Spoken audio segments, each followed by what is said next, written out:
Dobar vam dan. Danas ćemo nastaviti sa reljefom, jedan među zadnjim oblicima koji nam je ostao, pa se današnji naslov možete staviti eolski procesi i oblici, koje možete vidjeti ovdje. Dakle, u pozadini na fotografiji nalazi se jedna od 3 najveće pustinje na području Afrike. Radi se o pustinji Namib, u kojoj su zapravo ostala sačuvana djelomično živa stabla, kao što ih možete vidjeti. Očuvala ih je zapravo podzemna voda koja se nalazi u unutrašnjosti, iako su ona većinski osušena, kao što možete vidjeti na samoj fotografiji. Eolski procesi i oblici. Zašto eolski? To je zapravo od svih procesa možda nešto što vas je najviše zbunjivalo, zbog toga što je u grčkoj mitologiji Eol bio bog vjetra i stoga je zapravo došao i sam naziv ovih procesa, s obzirom da su u pustinjama najizraženiji zapravo utjecaj vjetra na stvaranje nekih reljefnih oblika. Idemo malo vidjeti kakva je situacija što se tiče nekakve raspodjele pustinja na zemlji. Dakle, od ukupnog kopna na zemlji oko 21% kopna odnosi se na pustinske ili polupustinske prostore. Da bi nešto definirali kao pustinju, ona se najviše odnosi zapravo na nekakve klimatske elemente, odnosno nekakva obilježja. Dakle, trebalo bi pasti manje od 250 mm padalina godišnje da bi se neki prostor definirao kao pustinja. Dakle, ne govorimo o činjenici da, iako nam je možda to najčešća asocijacija, nekakav pijesak, nepregledan, ogromna površina prekrivena pijeskom, ali zapravo pijesak nije preduvjet da bi se neko područje nazvalo pustinjom. Pa koje su to sve područja u svijetu koje imaju nešto veće pustinske prostore? Ono što je najvažnije za znati da vam većina pustinja nastaje uz obratnice. Zašto baš uz obratnice? Postoji određeni razlog koji ćemo više kroz klimu spomenuti, ali čisto da vam ukratko pojasnim. Uz obratnice se zapravo hladni zrak iz atmosfere spušta točno nad tim područjem. Nad ekvatorom i nad polarnicama je drugačiji tlak zraka u to vrijeme nego nad obratnicama. I kako pravilo je, a to je tako da u principu na mjestima gdje postoji razlika u tlaku zraka uvijek dolazi do nekakvog strujenja od područja visokog u polje niskog, iz područja visokog u polje niskog tlaka zraka. To u principu znači da se nad obratnicama zrak ne zadržava, nego da se stvaraju vjetrovi koji odlaze ili od obratnicama prema ekvatoru ili od obratnicama prema polarnicama, što samim time znači da zapravo je nad obratnicama jako suhi zrak i nema velike mogućnosti za nastankom padalina.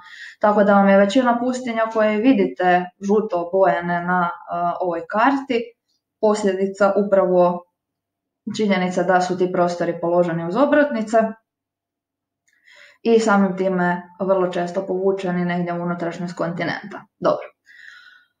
Neke od poznatijih pustinja ćemo malo kasnije vidjeti.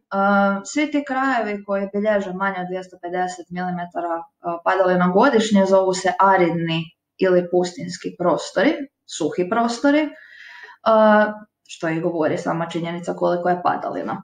Neke od većih pustinja nalaze se, ako malo pogledate, ipak po kontinentima. Australija, Afrika i Središnja Azija definitivno imaju nešto poveći broj i eventualno južni dio Južne Amerike koja se ističe prema nekakvim sušim prostorima. Spomenut ćemo sve ove prostore nešto kasnije, a vi si možete za početak zapisati što su pustinje. To je ono što sam zapravo prethodno spomenula, pa si slobodno ovdje zaustavite. Sad, gdje nastaju pustinje, koji su sve uzroci nastanka pustinja? Jedan od njih sam vam navela, dakle gdje nastaju, najčešće uz obratnice, to je otprilike negdje 23.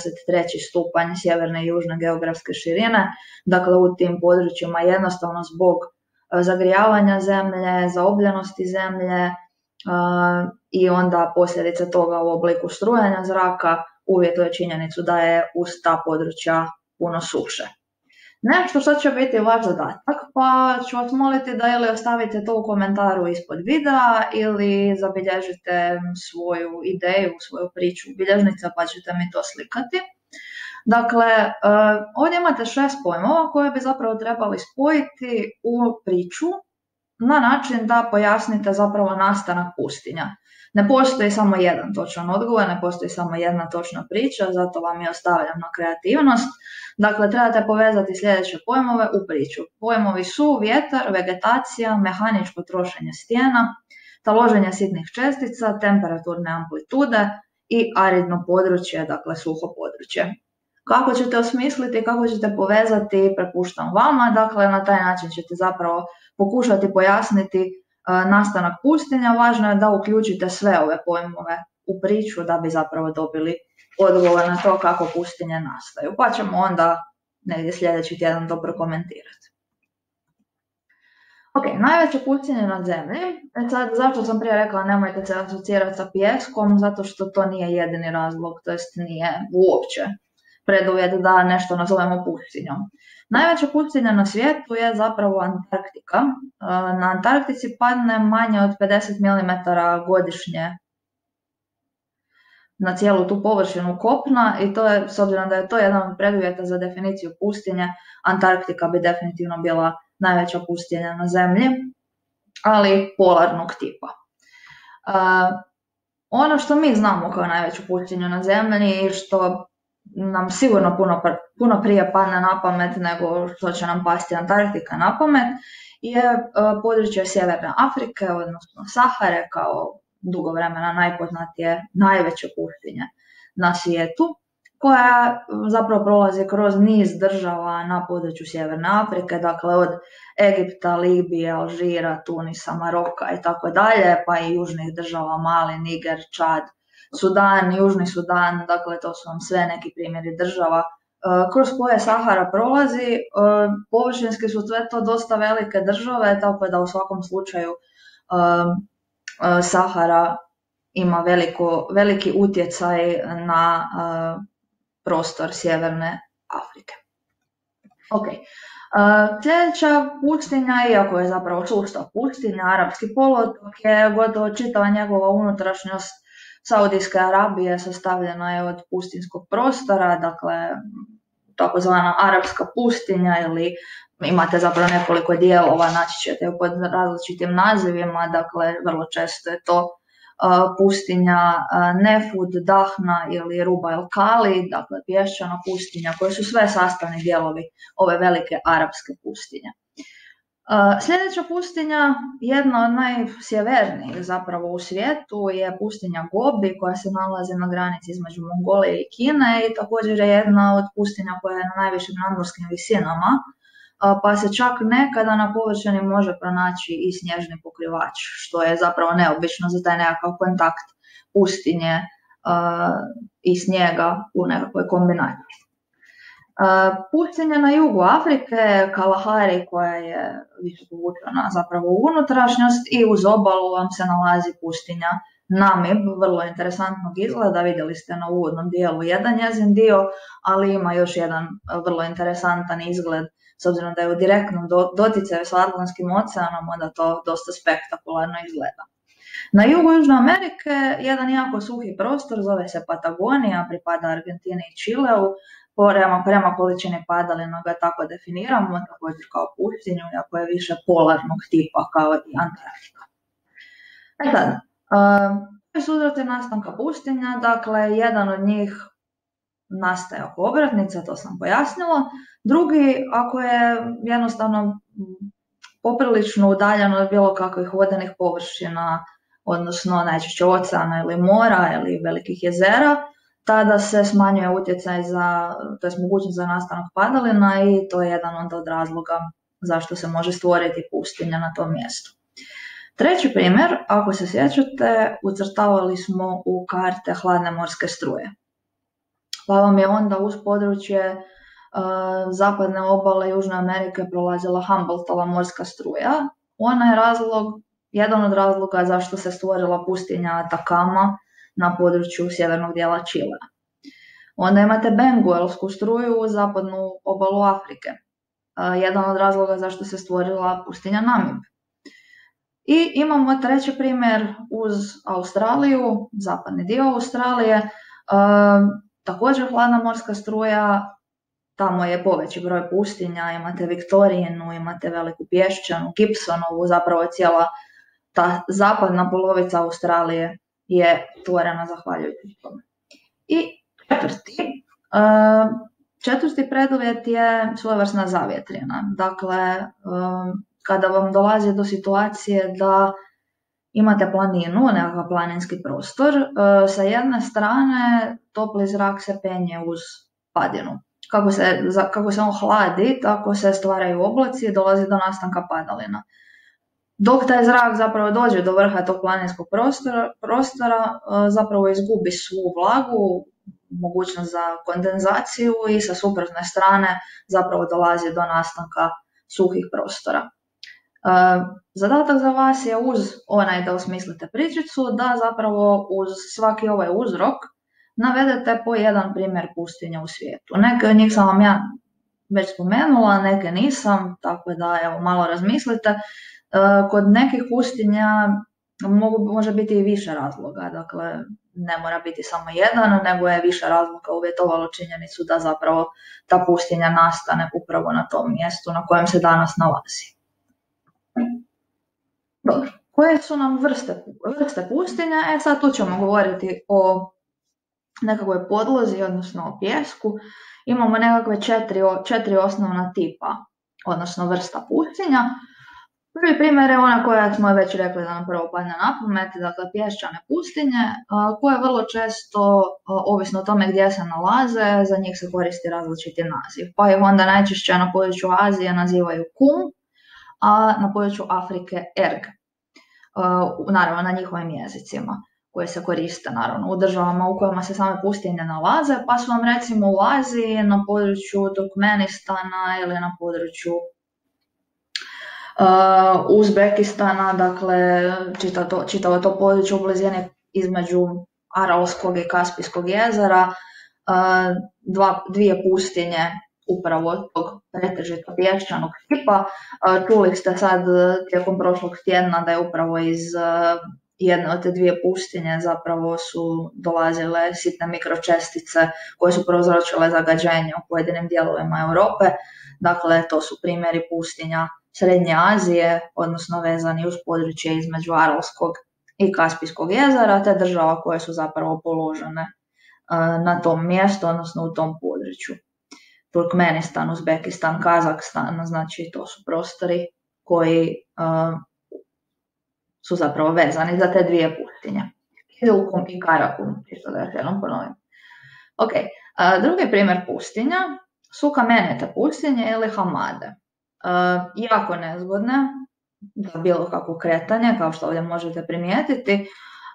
Hamade, rijetko koja pustinja, pogotovo koja je velika, je ili samo pješčana ili samo kamenita. Dakle, vrlo često su kombinacije, ovisno u kojem dijelu. Pa onda imate dio pustinje koji je pješčan, imate dio koji je kameniti, imate dio koji je stjenoviti, glineni, znači različiti su dijelovi pojedinih pustinja koje možete primijetiti. Po pitanju hamada, jedno od najvećih, odnosno dio koji ste vidjeli, nalazi se na području Libije, jedan dio također Saharske pustinje, zove se Hamada al-Hamra i to bi bila najveća zapravo kamenita pustinja, dio pustinje na svijetu. Treća varijanta su šljunkovite pustinje ili serir. Šljunkovite pustinje ili serir su vrlo često vezane za obale jezera, pa je tako područje recimo oko jezera Čad, u Africi opet Sahara, zatim oko Aralskog jezera opet Kizilkum, Karakum, pojedini dijelovi su pješčani, pojedini dijelovi su šljunkoviti zbog izbacivanja materijala od strane samih jezera, tako da vrlo često onda uvjetuju i takav izgled. I četvrta varijanta su glinovite pustinje ili ono što se zove takvi. Jedna možda od poznatih pustinja, možda vam često poznata ili iz serija ili iz filmova, je pustinja Mojave koja se nalazi na granici između SAD-a i Meksika, koja ima takvu glinovitu podlogu, imate dojam kao da je popucalo tlo, nemate dojam, nego stvarno je popucalo tlo jer su velike temperaturne razlike sa vrlo malo vegetacije, zapravo sastavljene od te vrste tla, odnosno od gline, koja prekriva to područje koje vrlo rijetko bilježi padaline. Ok, do tada ono što smo pričali po pitanju svih nekakvih procesa, vrlo često ste imali kombinaciju nekakvih vrsta erozija i akumulacija. Kod eolskih procesa zapravo dominira erozija. Vjetar koji nanosi čestice, ovisno o tome kako ih nanosi, na koji način, imamo zapravo dvije vrste tih razornih rada, a vrlo rijetko zapravo nastaje zbog akumulacije, odnosno nekakvim jednostavnijim, blažim procesima. Blaži proces erozije koji ovdje vidite zove se deflacija, to možete zabilježiti, dakle proces ispuhivanja i prenošenja sitnih čestica. Ono može samo mijenjati nekakve već postojeće reljefne oblike. Neće imati veliki razorni rad, uglavnom premješta materijal, ajmo to tako nazvati. Drugi proces se zove korazija, sličan onom kemijskom trošenju stijena koja je korozija, ovo nije korozija nego korazija, odnosi se na činjenicu da vjetar te sitne čestice nosi, kako ih nosi, tako struže i nagriza stijena i podlogu, koje su zapravo prouzročene vjetrom, ali i tim nošenim česticama. Dakle, dva procesa. Proces ispuhivanja, prenošenja sitnih čestica, deflacija ili korazija, struganje i nagrizanje stijena. Dobro. Pa sad ćemo vidjeti zapravo koje to oblike stvara jedan ili drugi proces. Nema ih puno u pustinskim prostorima, pa možete staviti pod naslov eolski oblici. U pozadini već vidite jedan tipičan oblik u pustinjama, svojevrsno uzvišenje je nastalo upravo deflacijom, odnosno nanošenjem sitnih čestica i raznošenjem pod utjecajem vjetra. Kako se to zove? To uzvišenje zove se dina ili sipina, a možemo reći da do duguljasta pješčana uzvišenja nastala nošenjem, to jest nastala deflacijom nanošenjem sitnih čestica. Ovisno o jačini vjetra, smjeru vjetra, tako se zapravo dine mijenjaju, odnosno mijenjaju svoj izgled, zato se s obzirom na njih nije dobro orijentirati u pustinjama, što su ljudi nekada znali raditi, recimo u pustinji Taklamakan u Kini. Taklamakan u prijevodu znači kada uđeš više nikada nećeš izaći. Zašto? Zato što su vjetrovi toliko česti, toliko jaki i toliko brzo se dine mijenjaju, da ako ste se prema njima orijentirali, izgubit ćete se vrlo lako, što se vrlo često i događalo. Tako da definitivno nije jedan od elemenata za orijentaciju u pustinskim prostorima. Ako kažete joj, vidio sam jednu dinu, bila je jako visoka, ta dina može nestati u roku od nekoliko minuta, odnosno kompletno se promijeniti i zapravo ste ostali dezorijentirani u pustinji. Ono što je zapravo važno znati da su vrlo često one pokretne, odnosno da se kreću ovisno od smjeru vjetra. Ako one imaju jako pravilan oblik, onda se zapravo za vrstu dina koristi naziv barhana, što bi zapravo bile one najpravilnije školski primjer zapravo dina u pustinjama, koje otprilike ovako izgledaju, vidite taj trpasti izgled. Kažu da je najviše zabilježena dina bila na prostoru pustinje Namib u Africi i da je iznosila visina nekakvih skoro 400 metara, što vam je u više od otprilike 100 metara više od najviše piramide u Egiptu. Naravno, nije dugo potrajala, promijenila se, ali u trenutku kada je izmjerena je bila najviša izmjerena na svjetskoj razini. Ok, dakle ovo bi nam bio primjer dine, odnosno te pravilne dine koja se zove barhana. Nadam se da ste ovo prethodno zapisali. Pa možemo na sljedeći oblik, vrlo je simpatičnog imena, ali izgleda. To se više ne radi o deflaciji, radi se o koraziji, gdje zapravo vjetar sa tim sitnim česticama struže ili postojeće stijene ili podlogu. u ovom slučaju struže stijene. Tamo gdje je vjetar izraženiji, tamo će i što je mekanija stijena, tu će više izdubiti, zapravo gur bi bilo gljivasto uzvišenje koje nastaje u pustinjama zbog korazije, odnosno intenzivnije erozije, pa onda često imate ovakvih oblika, ovo je jedan od ljepših prikaza, ali može se dogoditi i ovako nešto, uzvišenja gdje vidite gdje djeluje vjetar na ovim ovdje prostorima gdje je zapravo nagrizao taj materijal u stijenu ili nekakve manje varijante, također prisutna korazija. Druga varijanta, vrlo često ili kod šljunkovitih, stjenovitih pustinja, dakle kod takvih opcija, odnosno tipova pustinja, može se dogoditi da taj materijal također nagriza podlogu, pa u tom slučaju zapravo stvara nešto slično zapravo pčelinjem saču.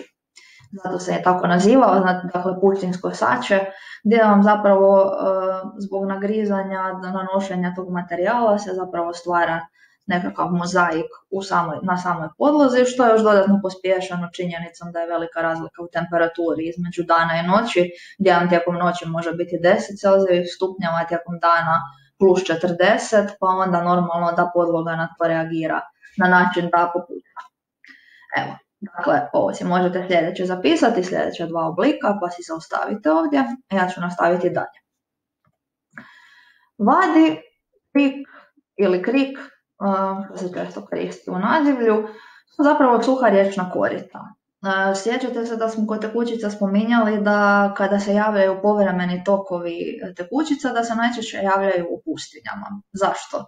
Zato što i kada se dogodi nekakva kondenzacija, kada se pojave padaline tijekom godine, onda vrlo često to bude u obliku pljuskova. Ti pljuskovi prouzroče bujice vode koje se kreću nekakvom dolinom, znači naravno preduvjete da postoji određena padina, da bi se ta voda kretala. U vrlo kratkom razdoblju, znači vrlo kratko traje zapravo ta bujica, iako ona prouzroči nakon nekog vremena ovakav izgled kao što vidite na fotografiji, u svakom slučaju ta voda ispari i nakon toga zapravo ostane suho riječno korito koje možete vidjeti na ovoj fotografiji. I još jedan takav primjer, dakle ovdje vam vidite zapravo po samom izgledu da se radi o nekakvoj dolini, da je voda prolazila, da je ona s vremenom isparila. Ok, i ono zapravo zanimljivije u samim pustinjama vrlo često su oaze, mjesta gdje se može u pustinjama pronaći voda. Kada se ona zapravo, kako se ona stvori usred pustinja, vrlo često zapravo tim procesom nagrizanja podloge, s obzirom da je voda zarobljena negdje u podzemlju, znači između dva nepropusna sloja stijena. U jednom trenutku vjetar zbog jako dugog djelovanja nad nekakvom podlogom nagriza i jednostavno dođe do dijela gdje zapravo ta voda krene izbijati iz unutrašnjosti zemlje na samu površinu i zapravo stvori mjesto nekakvog privremenog jezera koje dobiva vodu iz podzemlja, zapravo i na taj način opstaje. Na takvim mjestima najčešće ima i vegetacije, što ima smisla s obzirom da je za to potrebna voda. Da bi bilo što raslo, vrlo često u posljednje vrijeme ljudi stvaraju ovdje nekakve wellness centre, hotele, dakle turistički ih jako koriste, ali od davnina su oaze bile značajne kao izvor vode za karavane, za ljude koji su prolazili ovim prostorom pustinja, da se zapravo mogu osvježiti, da mogu popiti vode, da mogu odmoriti negdje u jednom malom komadiću hlada koji im se pruža na ovakvim mjestima. Ok, jedno od primjera recimo oaza u Egiptu, ovo je definitivno jedna od ljepših oaza na području Saudijske Arabije, tamo ih ima nešto poveći broj. I još jedna važna stvar, tekućice u pustinjama sam rekla da su vrlo rijetke, tako da Nil, Niger, definitivno dvije rijeke koje prolaze pustinjom, stalnog su toka i poprilično značajne za stanovništvo tih država i tih područja. I ovdje je zapravo jedan presjek, znači vadi, imate dine, oaze, nekakvu zaravan kod stjenovitih pustinja, odnosno hamada, I spomenula bi još slanu zaravan. Vrlo često su vam pustinje nastale na mjestima, to jest stavljene su takvog materijala da kad dođu u doticaj s vodom se izvlači sol. Tako da često imate ili zaslanjena jezera ili nekakve slane zaravni koje su vezane zapravo za činjenicu da nije dugo vremena pala kiša, da nisu u doticaju sa vodom i kada s vodom reagiraju zapravo dođe do stvaranja soli, pa se često stvore i takva nekakva, ili možemo reći slane zaravni kao što imate na primjeru recimo SAD-a, odnosno u zavjetrini Kordiljera se stvorilo to velika slana zaravan koja vam zapravo izgleda u određenim periodima kad nema vode kao da je snijeg pao na površinu, a zapravo se radi o soli koja se izvukla upravo zbog rijetkih padalina na tom dijelu. Ok, dakle sve skupa nekakvih 5 osnovnih reljefnih oblika formiranih u pustinjama. Pa si i to možete zabilježiti. Dobro, pri kraju ovog dijela vezano za eolske procese još ću spomenuti nekoliko ili problema ili nekakvih prednosti u gospodarskom smislu koje se tiču samih pustinjskih prostora. Dakle, područje koje ovdje vidite naziva se Sahel, to je južni dio Sahare. To je inače dio svijeta koji je jedan od najsiromašnijih, dakle obuhvaća pojedine dijelove, možemo reći rubnog dijela Sahare gdje se zapravo nema obradivih površina, nema vode, gospodarstva su sama po sebi loša zbog lošeg upravljanja i nakon dekolonizacije i tijekom kolonizacije, tako da zapravo ljudi nemaju resursa. Ono što ih još dodatno muči je činjenica da se Sahara širi. Dolazi zapravo do procesa koji se zove dezertifikacija, odnosno proces širenja pustinja najčešće na nekakve obradive površine, te rijetke obradive površine koje ovi ljudi imaju da bi se prehranili, još i pustinja dodatno uništava. Da bi oni to spriječili, pokušali su koliko su uspjeli posaditi biljaka kako bi biljke, odnosno kako bi vegetacija spriječila to nanošenje sitnog materijala na njihove obradive površine, odnosno na njihove vrtove, na njihove nekakve farmice male, ali nažalost ne mogu toliko stabala niti posaditi da se sam proces kao takav spriječi. Dakle, ovo je posebna natuknica, možete zapisati, nije reljefni oblik, znači posebna natuknica. Što je dezertifikacija, na koji način se pokušava spriječiti, ne samo ovdje, ali ovdje je najintenzivniji proces i najveći je problem uložiti u nekakvu sadnju, tako da sam ga zato istaknula. Ok, sad, nešto što je zapravo važno, odnosno kombinacija je eolskih procesa i razdoblja ledenog doba. Sad to malo zbunjujuće ovako djeluje. Uglavnom o čemu se radi? Les ili prapor je vrsta stijene koja vam je nastala u trenucima kada je za vrijeme zadnjeg ledenog doba su puhali jaki vjetrovi. I na rubove ledenjaka tadašnjih su zapravo raznosili taj jako sitni materijal. Nakon što se taj led otopio, na tim mjestima i naravno nakon dugo perioda vidjeli ste koliko su to razdoblja, nekoliko milijuna godina, se taj les, odnosno taj sitni materijal se cementirao, zapravo pretvorio se u stijenu sedimentnog tipa. Zašto su one danas značajne? Znači mjesta gdje onih država ili područja koje sadrže les u svojoj podlozi vrlo često imaju jako dobru poljoprivredu zbog toga što je nad lesom se stvorila zemlja, zahvaljujući biljkama i raspadanju biljaka tijekom prošlosti, koja ima najveći udio humusa, odnosno te organske tvari. Zapravo stvorila se crnica. Tako da sva ova mjesta koja su vam označena bijelom bojom na karti su zapravo područja lesnih zaravni, odnosno mjesta gdje les sačinjava nešto veći udio stijena. Primjeri takvih prostora su SAD, tako da je unutarnji dio velikih ravnica i pojedini dijelovi i Kanade, isto tako u tom središnjem prostoru, jedan dio na području Argentine, Srednja Europa, posebice recimo Mađarska, dio Austrije, pa sve praktički do te sjeverne Francuske nizine, dakle područja oko Crnog mora.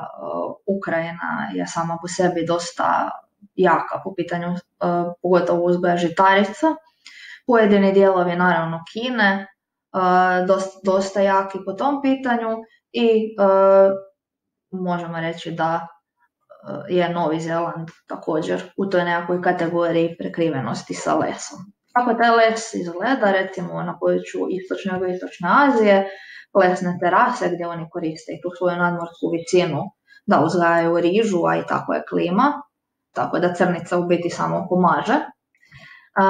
Primjer kod nas, istok Hrvatske, Panonsko-peripanonske regije, dakle imamo 4 takve lesne zaravni, oko Vukovara, oko Đakova, oko Baranje i Erduta.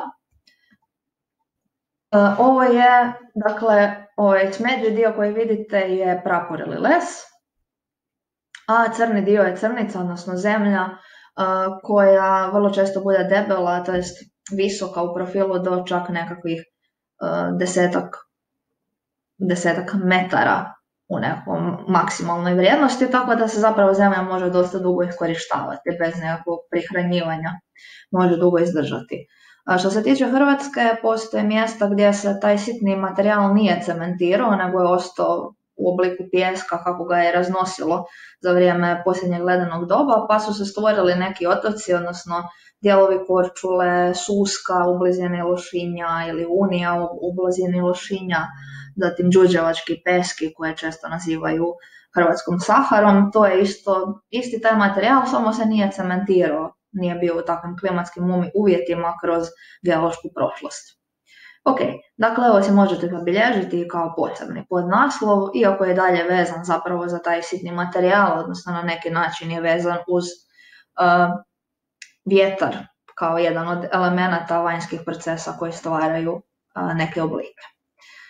Za kraj, što se tiče eolskih procesa, bih još samo zaključila kroz načine kako se gospodarski mogu pustinje iskoristiti.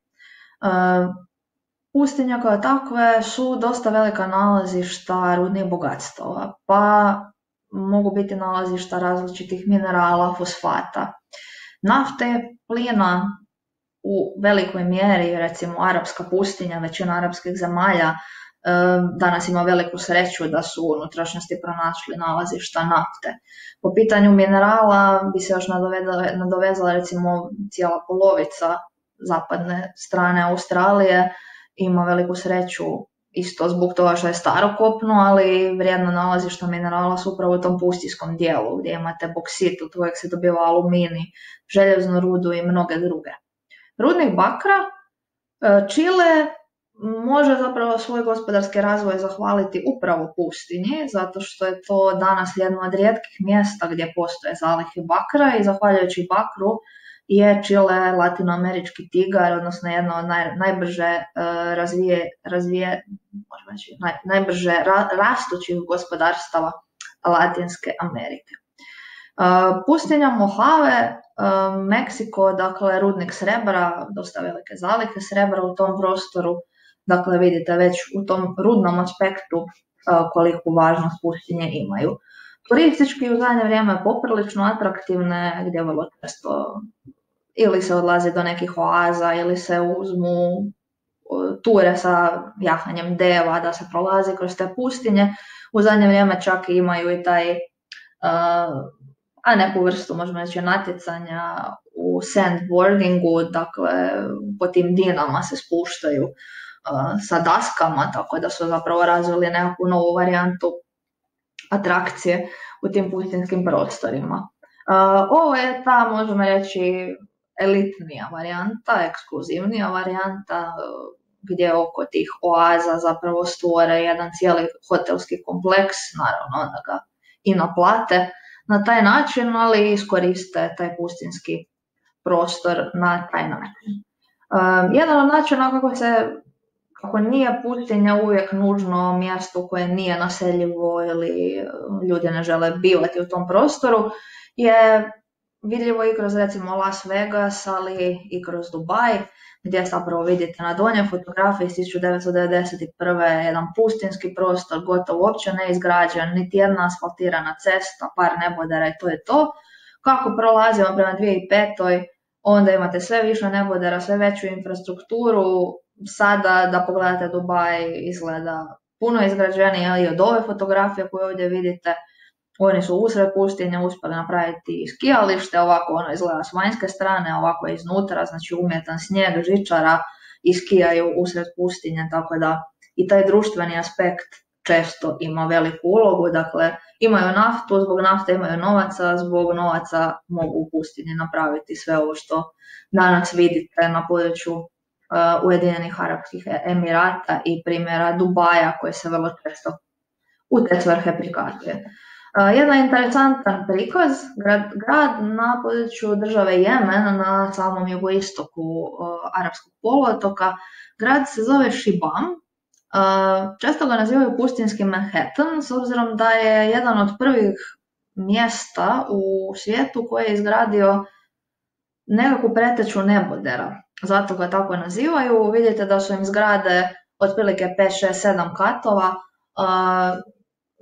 usred pustinje, napravljene od opeke, naravno od tog materijala koji je dostupan u tom području. Zašto su oni to napravili? Zato što su jednostavno shvatili da im pijesak stalno uništava njihove objekte i da ih stalno neko napada i da će zapravo bolje se zaštititi ako zapravo počnu slagati u visinu, odnosno ako krenu graditi u visinu, tako da je zapravo nastalo naselje koje je opasano sa zidinama, odnosno grad usred pustinje kojeg danas zovu ili pustinskim Chicagom ili pustinskim Manhattanom, upravo zbog toga što je sastavljen od zgrada otprilike visine 30 metara.